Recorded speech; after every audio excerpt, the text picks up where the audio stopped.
मनसा आपके साथ नहीं है। उन्होंने आपको धोखा देने का काम किया है, आपके आंदोलन को खत्म करने का काम किया है। इसको लेकर के झारखंड के 24 जिला में कल पुतला दहन कार्यक्रम होगा और ये पुतला दहन माननीय मुख्यमंत्री हेमंत सोरेन जी का होगा।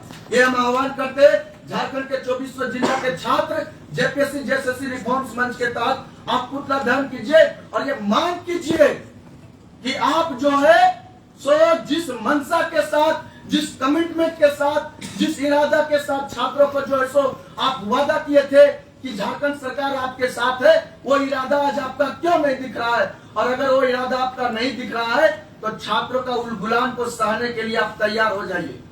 बाकी तमाम बातें हम चाहेंगे कुणाल सर जी है, आप लोग को बताएंगे कि जो भी टेक्निकल फैक्ट है उसमें सरकार हम लोग को किस तरह धोखा दे रही है।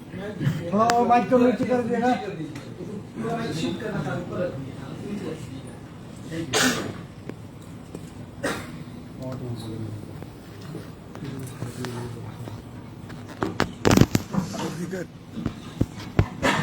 सबसे पहले इस प्रेस वार्ता में आए हुए तमाम मीडिया बंधुओं को बहुत बहुत जोहार, नमस्कार, प्रणाम। और आज अचानक रात में 8 बजे अगर प्रेस विज्ञप्ति, प्रेस कॉन्फ्रेंस का आयोजन अगर जेपीएससी जैसे रिफॉर्म मंच कर रहा है तो उसके पीछे का बहुत ही महत्वपूर्ण कारण है।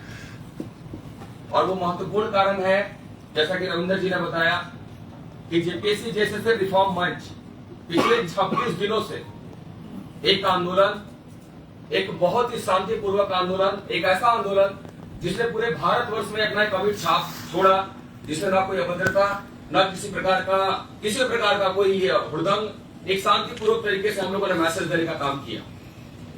लेकिन इसके बदले में हमें मिला क्या? अगर मिला है तो वो सिर्फ धोखा। और जो आज ये प्रतीत भी हो रहा है, आज प्रतीत इस रूप में हो रहा है, जैसा कि आप सभी को पता होगा कि आज सरकार की तरफ से जो आज हाईकोर्ट में केस था, जो सारी परीक्षाएं रद्द हुई, तमाम तरीके की परीक्षाएं रद्द हुई, लगभग 2 दर्जन के आसपास परीक्षाएं रद्द हुई, उस पर जांच हुआ, रिफॉर्म कमेटी बना और भी तमाम तरह की घोषणाएं की गई। आज छात्र, उससे संबंधित छात्रों ने हाईकोर्ट में केस फाइल किया। और सबसे महत्वपूर्ण बात कि इतने महत्वपूर्ण केस की सुनवाई में, जो कि झारखंड के लाखों छात्रों का भविष्य तय करता है, उसमें ना तो महाधिवक्ता अपील हुए, सरकार के महाधिवक्ता अपील हुए, ना ही कोई बड़ा वकील जो है उपस्थित हुआ हाईकोर्ट के सामने।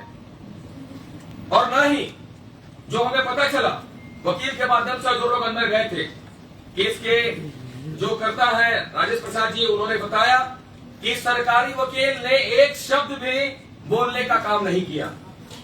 तो ये क्या है? इसे अगर धोखा न कहा जाए तो क्या कहा जाए?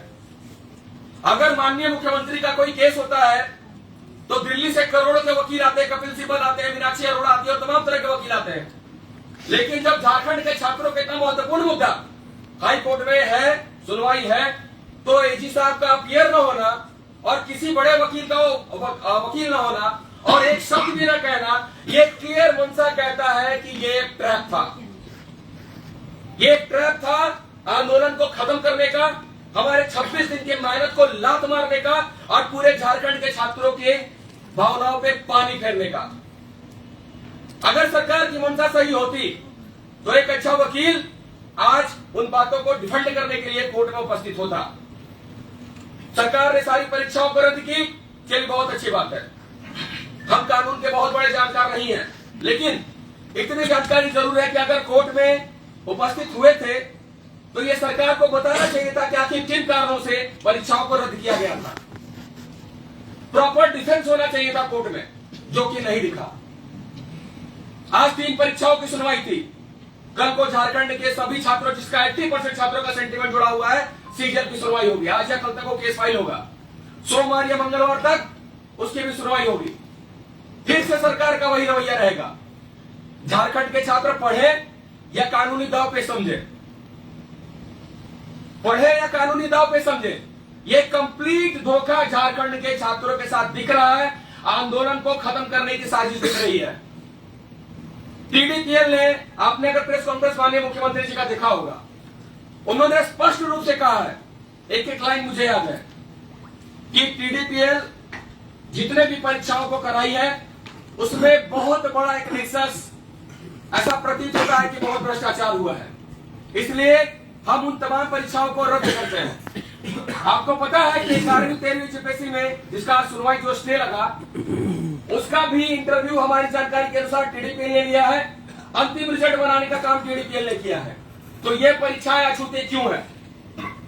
सुप्रीम कोर्ट के तमाम उदाहरण मौजूद है, हाई कोर्ट के तमाम उदाहरण मौजूद है, जहां ये बताया गया है कि अगर परीक्षा कराने वाली एजेंसी प्रक्रिया ही दूषित हो तो सारी परीक्षाओं को रद्द किया जाना चाहिए। तो whole examination should be cancelled. तो इस पक्ष को सरकार ने आज कोर्ट के सामने क्यों नहीं रखा? आज किसी बड़े वकील को क्यों नहीं रखा गया? क्यों झारखंड के छात्रों को बेवकूफ बनाया गया? क्यों हमारी मेहनत में पानी फेरा गया? मैं पूछता हूं क्यों? क्या अपने छात्रों को बेवकूफ बना के रखा है, बेवकूफ समझ के रखा है कि आंदोलन को खत्म करने का सिर्फ एक ट्रैक था? झारखंड के बच्चे बहुत समझदार है, भोले हैं। परीक्षा रद्द हुई, वो खुशी खुशी चले गए। इसलिए हमारी एक मांग स्वीकार हुई। हेमंत है तो हिम्मत है का नारा लगाते हुए गए। आप सभी मीडिया बंधुओं ने देखा। लेकिन ऐसा प्रतीत होता है आज के उनके किए अनुसार कि हेमंत है तो मुझे ये कोई बोलने में परहेज नहीं है कि दिक्कत है। बोलिए। हम लोग बार बार सीबीआई पे फोकस क्यों कर रहे थे? देखिए, ये लोग बार बार बोल रहे थे कि सीबीआई पॉलिटिकल मांग है, पॉलिटिकल मांग है, पॉलिटिकल मांग है। तरह तरह का नैरेटिव सेट किया गया पूरे सोशल मीडिया पे। हम लोगों ने वो भी माना कि चलो ठीक है, 2 महीना देते हैं सरकार को। और जो जुडिशियल इंक्वायरी की बात हो रही थी कि चलो रिटायर्ड 3 जज की कमेटी में या 3 सिटिंग जज की कमेटी में चलो जांच होगा, लेकिन अब देखिए नोटिफिकेशन में क्या इसकी कहीं चर्चा है? कहीं नहीं चर्चा है इसकी। एक फास्ट ट्रैक कोर्ट का अनुरोध करने के लिए लिखा गया है। यह अनुरोध पहले भी होता आया है। विधानसभा नियुक्ति घोटाले में आज तक वर्किंग कमेटी जांच कर रही, क्या फलाफल निकला? मुझे बताइए, क्या फलाफल निकला? कहने को तो मैं ये भी कह सकता हूं कि डीओपीटी का 2023 और 24 का रिपोर्ट उठा के देख लीजिए, सीबीआई का कन्विक्शन रेट क्या है। हम आपकी सारी बात को मान रहे हैं। बार बार आपके बातों में जो है, हमने फिर से जिस तरह से सीआईडी वरीय जांच एजेंसी ने जेएसएससी सीजीएल परीक्षा में क्या किया, यह पूरे भारतवर्ष ने देखा और आप मीडिया बंधुओं ने दिखाने का कार्य किया। उसके बावजूद भी हम उसी सीआईडी पे फिर से भरोसा करते हैं। तो हम लोग कितना टॉलरेट करें, कितना टॉलरेट करें? बार बार छात्रों के साथ ही धोखा क्यों? आज इस समय 8 या हजारों की संख्या जो इस प्रेस कॉन्फ्रेंस में छात्र जो इकट्ठा हुए हैं, तो कुछ कारण है। ये धोखा है, झारखंड के छात्रों के साथ धोखा है, कंप्लीट धोखा है। और अगर माननीय मुख्यमंत्री जी समझते हैं, जिस तरह से बार बार जितने भी अधिकारीगण थे उन्होंने खुद कहा कि ऐसा आंदोलन हम लोगों ने कभी नहीं देखा। हम लोग हर चीज पे कॉम्प्रोमाइज करने के लिए तैयार हैं, उसके बावजूद भी लगातार धोखा पे धोखा मिल रहा है हम लोगों को, लगातार धोखा पे धोखा। जेएसएससी सीजीएल का इतना महत्वपूर्ण मुद्दा जिसमें क्लियर एविडेंस है कि नेपाल में 2 दिन पहले प्रश्न पत्र के उत्तर मौजूद थे, कन्फेशन में मौजूद है। आप लोगों ने देखा 2 दिन पहले परीक्षा का एक्सेस किसके पास होता है? क्वेश्चन पेपर का एक्सेस किसके पास होता है? परीक्षा एजेंसी के पास। परीक्षा एजेंसी जब कलकत्ता से क्वेश्चन पेपर निकला वेगल कंपनी से, तो कितने के पास गया, इसकी क्या गारंटी है? क्या गारंटी है इसकी? और ये मैं नहीं, माननीय मुख्यमंत्री जी ने कहा, मैंने नहीं, माननीय मुख्यमंत्री जी ने कहा कि बहुत बड़ा भ्रष्टाचार काम कर रहा है। लेकिन उसके बावजूद भी अगर माननीय मुख्यमंत्री छात्रों को और हम लोगों को बेवकूफ समझने का कार्य कर रहे हैं, तो ये बहुत बड़ी भूल होगी उनकी, बहुत बड़ी भूल होगी। उन्हें अगर लगता है कि झारखंड के छात्र फिर से अगर जमा नहीं हो सकते, तो इस भ्रम से बाहर निकलिए, क्योंकि झारखंड के छात्र हम लोग अगर चाहे तो कल के कल लाखों की संख्या में झारखंड के छात्रों को बुला सकते हैं। यह राशि हमने 2 महीने का समय बहुत सोच समझ के दिया था, आप ही के कहने अनुसार दिया था कि 2 महीने का समय दीजिए। अगर आपको लगता है कि सीबीआई इंक्वायरी प्रॉपर तरीके से नहीं हो रही है, तो सीबीआई इंक्वायरी हम रेकमेंड करेंगे। तो ये जांच का क्या भरोसा जब आप कोर्ट में ही तथ्यों को सही से नहीं प्रस्तुत कर पा रहे हैं, आपके वकील ही कोर्ट में उपस्थित नहीं हो पा रहे हैं, हम किस बात पे भरोसा करें? झारखंड के छात्र किस बात पे भरोसा करें? बार बार धोखा कि झारखंड के छात्र क्यों खाए, क्यों खाए, क्यों उसकी भावनाओं के साथ खिलवाड़ हो? आज अभय तिवारी जो कि इनका जेएसएससी का सरकारी दामाद है, उसने लगभग हर परीक्षाओं में अपनी संलिप्तता स्वीकार की है, लगभग हर परीक्षाओं में अपनी संलिप्तता स्वीकार की है। तो फिर सब कुछ तो लूसेड क्लियर है।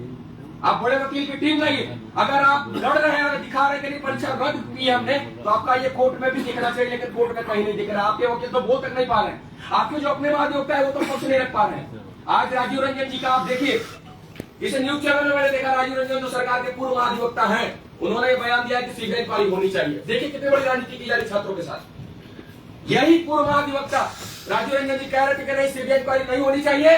झारखंड के छात्र जो है, जो हम लोग एलिगेशन लगाए, ये लोग फॉल्स एलिगेशन लगा रहे हैं कुछ कोचिंग वालों का है, और आज उनका वक्तव्य को सुनिए, वो खुद कह रहे हैं कि जांच गड़बड़ लग रही है और सीबीआई इंक्वायरी होना चाहिए। तो बताइए राजनीति कौन कर रहा है? राजनीति कौन कर रहा है? मैं आपसे पूछना चाह रहा हूं। तो सारा मिलकर लोग राजनीति झारखंड के छात्रों के साथ ही कर रहे हैं, और झारखंड के छात्र भोले वाले हैं जो विश्वास कर रहे हैं, इस बात को समझ नहीं पा रहे और खुशी खुशी हेमंत तो हिम्मत करते नारा लगाते हुए घर जा रहे हैं। अब ये नहीं चलेगा। मैं अंतिम रूप से कहना चाहता हूं कि अब ये नहीं चलेगा। हम लोगों ने 2 महीने का समय दिया है, हम बहुत धैर्य से काम कर रहे हैं। 2 महीने का समय, अगर जेएसएससी सीजीएल या तमाम आने वाली परीक्षाओं में अगर सरकार का व्यवहार कोर्ट में अगर संदेहास्पद लगा, तो झारखंड के छात्र 2 महीने से पहले हम लोग एक बहुत बड़ा उद्घाटन करेंगे, जो कि पूरे झारखंड के छात्र देखेंगे। जेल भरो आंदोलन करना होगा, करेगा, लाठियां खाना होगा, तोड़ना होगा, अपने शरीर पर तोड़ेंगे। इस बार सर पे कफन बांध के चले तो इस बार फैसला लेकर रहेंगे। हर बात उनकी मनमानी नहीं चलेगी। और कल इसी क्रम में पूरे झारखंड के हर जिले के छात्रों से, सामाजिक संगठनों से, जो भी इसमें आना चाहता है, मैं अपील करूंगा कि कल पूरे मुख्यालय में, राज्य के सभी जिला मुख्यालयों में आप माननीय मुख्यमंत्री हेमंत सोरेन जी का पुतला फूंकने का कार्य करें और उन्हें चेतावनी दें कि सुधर जाए, अन्यथा इस बार उससे भी बड़ा आंदोलन होगा जिसे कोई भी ताकत रोक नहीं पाएगी। बहुत बहुत धन्यवाद।